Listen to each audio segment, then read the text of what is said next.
हरे कृष्णा कृष्ण कृष्ण हरे हरे, हरे राम राम राम हरे हरे। एक दो दिन पहले कोई भक्त हमारे यूट्यूब चैनल में जो लेक्चर सुना है, उन्होंने बताए प्रभु जी उस सिद्ध प्रणाली बारे में थोड़ा से बताना है, वो उसी पर डालिए। सिद्ध प्रणाली इस्कॉन में प्रायतः इस शब्द को कोई भक्त लोग व्यवहार में नहीं लेते, यूज नहीं करते। ये शब्द प्रायतः जो भजनानंदी बाबा जी लोग होते हैं, उन लोग सिद्ध प्रणाली बारे में बात करते रहते हैं।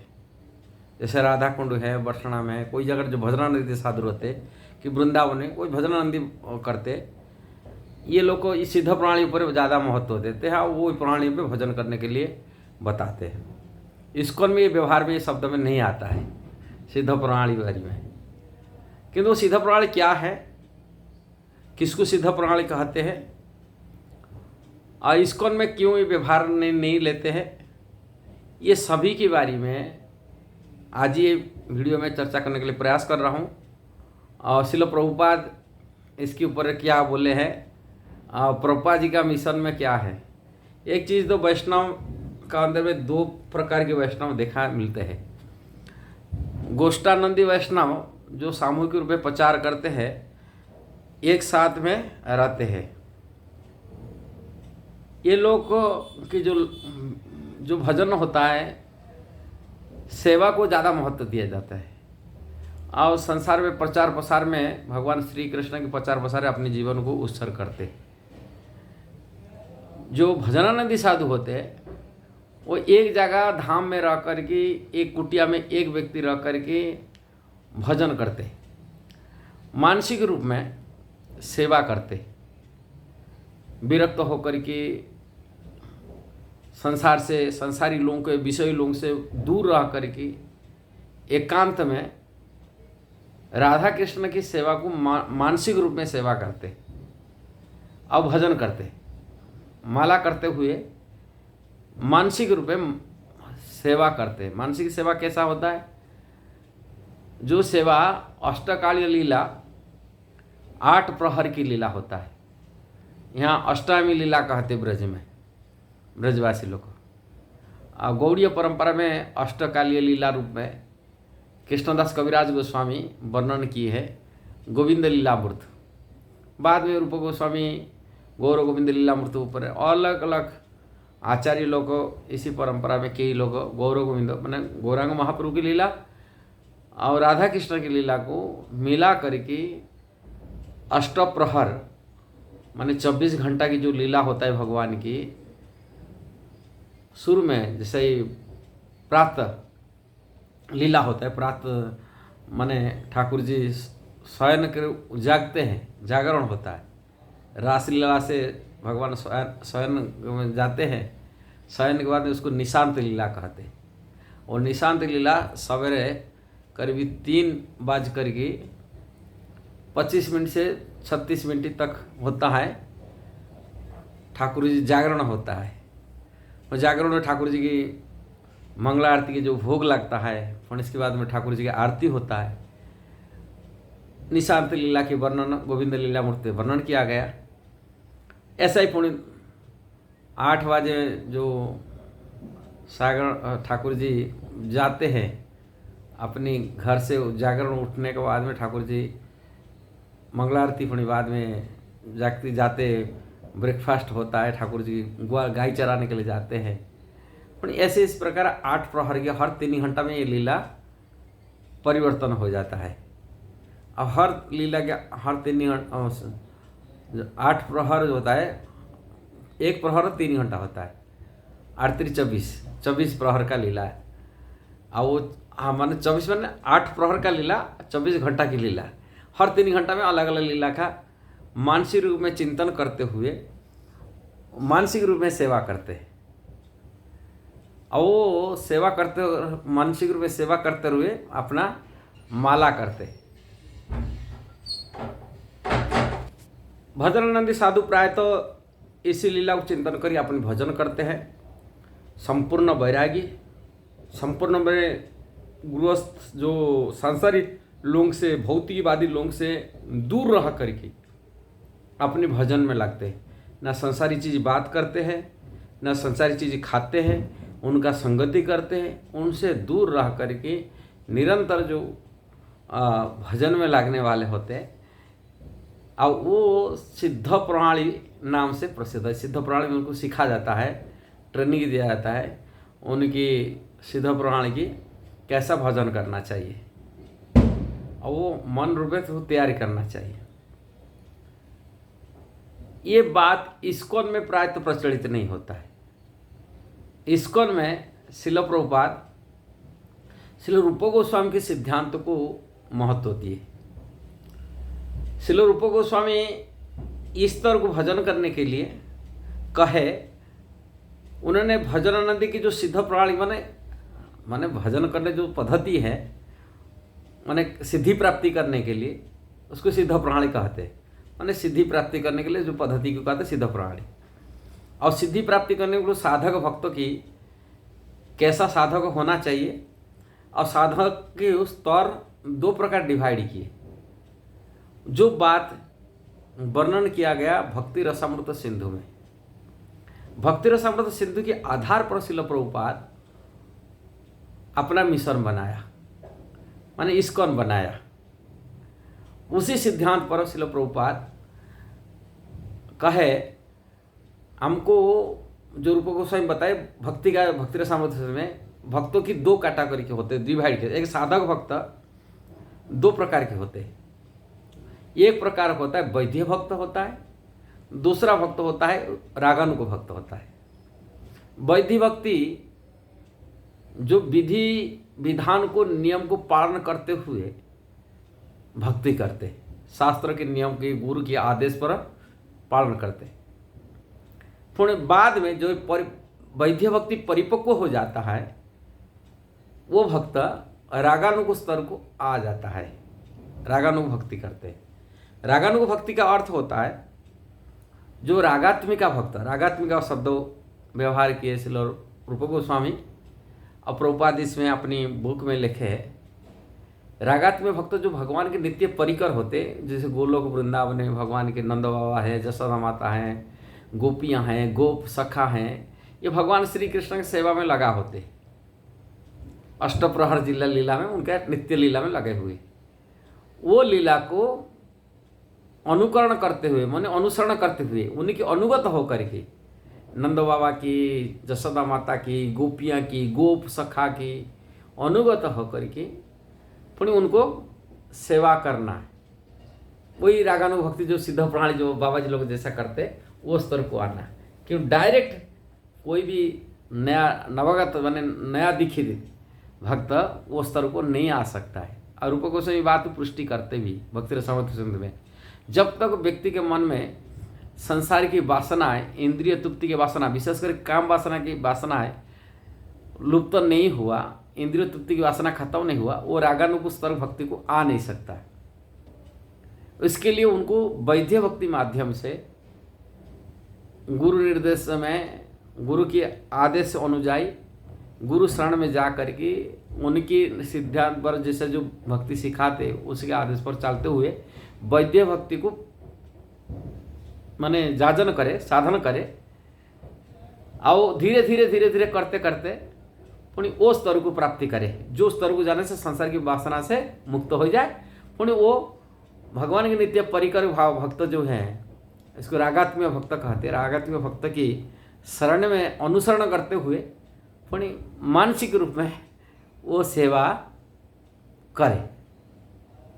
ये बात श्रील प्रभुपाद अपनी पुस्तक में भक्ति रसामृत सिंधु पुस्तक जो कमेंट्री किए, टीका किए भी, अब रूप गोस्वामी की किताब के आधार पर उन्होंने वर्णन किए। श्रील प्रभुपाद को जब पूछा गया, आप जो नाम देते हैं, ये करते सिद्ध प्रणाली होते हैं, आप क्यों करें? प्रभुपाद बोले पहले भजन करो भजन करने से अपनी अपनी दिव्य ज्ञान हृदय प्रकाशित। कोई यदि भजन करता है, गुरु आश्रित हो, श्रील प्रभुपाद का आश्रित होकर के शास्त्र को अध्ययन करते हुए, शास्त्र सिद्धांत 4 नियम, प्रभुपाद बोले 4 नियम को पालन करना ठीक से कड़ाई से पालन करे, और 16 माला नियमित रूप में करे, माने कम से कम 16 माला, एकादशी आदि व्रत आदि उपवास ठीक से रखे, निरपराध भजन करे, और 8 घंटा सेवा भी करे, ठाकुर जी सेवा में लगे। जब करता है फिर धीरे धीरे उनका चेतना शुद्धि हो जाएगा भजन करने से। वो स्तर को अपने अपनी चक्षुदान जिला जई जन प्रभु। हाँ, हम पढ़ते ना नरोत्तम दास ठाकुर की गुरु वंदना में, दिव्य ज्ञान हृदय प्रकाशित। जो दिव्य ज्ञान माने अलौकिक ज्ञान है, माने जो आध्यात्मिक ज्ञान है भगवान की लीला की, वो चेतना को प्रवेश कर सकते, हृदय में प्रकट हो सकते। उनको बाहर से कहने नहीं थोपना पड़ेगा, नहीं ये गोपी बन जाएगा, मंजरी बन जाएगा, कि नाम हो गया, कि सखा बन जाएगा, ये सब नहीं। अपने अपने कृष्ण के साथ जो रिलेशन है वो प्रकट हो जाएगा। कृष्ण से क्या संबंध है उनको अनुभव हो जाएगा यदि भजन करता है। कोई ज़रूरत नहीं इसको सब जरूरत करना बाहर कहने से कोई गोपी बन जाएगा, नहीं।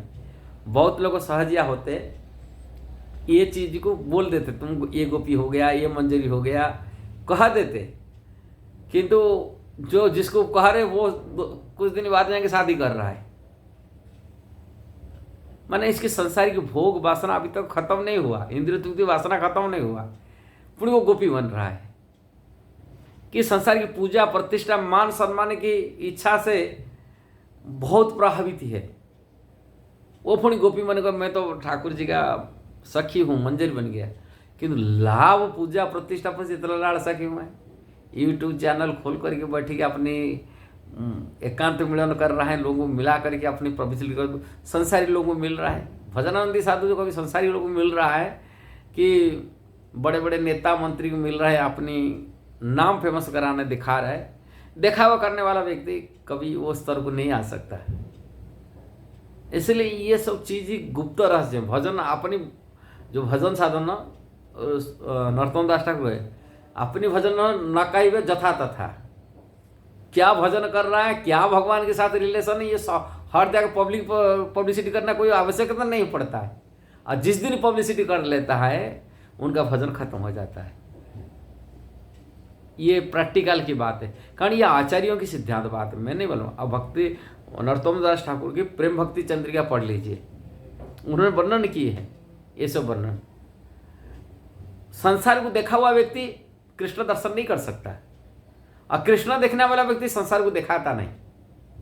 यही नियम है भजन का। किंतु लोग ये तत्व को सिद्धांत को नहीं जानते, भेड़ चाल में मान लेते हैं। हाँ, ये बाबा तो इतना बड़ा फेमस हो गया, यूट्यूब में इतना फेमस हो गया, सिद्धि प्राप्ति कर गया, ये सब बकवास है। सिद्धि प्राप्ति करने वाला व्यक्ति को पब्लिसिटी नहीं करता अपनी को। रूप गोस्वामी सनातन गोस्वामी ब्रज में भजन करते, इतना छिपी भजन करते, क्या दिखावा करते थे ना, कहते थे हमें मिल गए ठाकुर जी, मिल गए ठाकुर जी, ये हो गए, ये सब बकवास। वो तो हमेशा ठाकुर जी विरह में रहते थे, कब ठाकुर जी मिलेंगे। हाँ, रूप गोस्वामी मैंने षड़ गोस्वामी की जो अष्टक हैं पढ़ते हैं, उसमें वर्णन होता है, करते हैं, हे कृष्णा, हे राधारानी, कहाँ आप गोवर्धन की तलहटी पर हैं कि जमुना का किनार पर हैं, कहाँ मुँह ढूंढूं, कहाँ मिलेंगे आप। ये सब विरह में हमेशा ठाकुर जी इसी विरह अवस्था में रहते थे। ये सिद्ध माने सिद्ध होकर के मध्य भी ठाकुर जी विरह में अपनी जीवन बिताए। इस शिल प्रभुपाद और इस्कॉन में जो शिक्षा दिए हैं सिद्ध पुराण हिसाब से, शिल प्रभुपाद इस्कॉन में संस्थापन किए, हर चीज बताई रखे। उन्होंने अष्टकालीय लीला के हिसाब से मंदिर की सेवा प्रस्तुत की है। मेरे को एक भक्त बोला इस्कॉन में तो वैद्य भक्ति पालन करते, ये सब वैकुंठ जाएंगे। मगर ठीक है, आपकी बात है, जो सत्य है। वैकुंठ में कौन पूजा पाते हैं? कहले वहाँ तो लक्ष्मी नारायण पूजा होते हैं, किंतु शिल प्रभुपाद लक्ष्मी नारायण विग्रह कहाँ पर स्थापन नहीं किया। किसी भी मंदिर में लक्ष्मी नारायण विग्रह स्थापन किया नहीं प्रभुपाद। हर मंदिर में राधा कृष्ण विग्रह स्थापन किए। गौर निताय विग्रह किया। गौर निताय कौन है? राधा कृष्ण की स्वरूप। जगन्नाथ बलदेव सुभद्रा जी स्थापन किए। वहाँ कोई भी जगह लक्ष्मी नारायण मंदिर, एक मंदिर भी नहीं। शिल प्रभुपाद 108 मंदिर बना, 108 मंदिर में कोई एक मंदिर भी नहीं था। यदि वैकुंठ जाने के लिए साधन करते, जाने का था वैद्य भक्ति माध्यम से, और लक्ष्मी नारायण विग्रह क्यों स्थापन नहीं किए, उनकी पूजा सेवा क्यों नहीं दिया? ये विचार करने का बात है। श्रील प्रभुपाद इस्कॉन के माध्यम से जो राधा कृष्ण विग्रह सेवा किया कराया, उनका मंगला आरती कितना बजे रखे? 4:30 बजे। ठाकुर जी भोग लगेगा था 4 बजे। उठाएंगे कितना बजे? 3:36 में, 3:35 में जागरण कराए। क्यों 36 को? भगवान की ये निशांत लीला की। सवेरे का भगवान जागरण रास लीला सहने के बाद में उठते।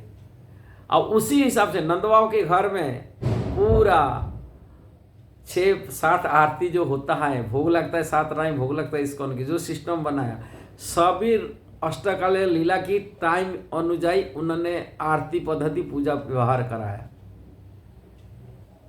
अष्टकालीय लीला के हिसाब से सभी लीला, उत्थापन आरती देख लीजिए, मध्याह्न लीला देख लीजिए, सभी उसी टाइम से उनका आरती व्यवस्था, यही टाइम से यही टाइम में लीला होना चाहिए, इसी हिसाब से आरती होना चाहिए ठाकुर जी का पूरा।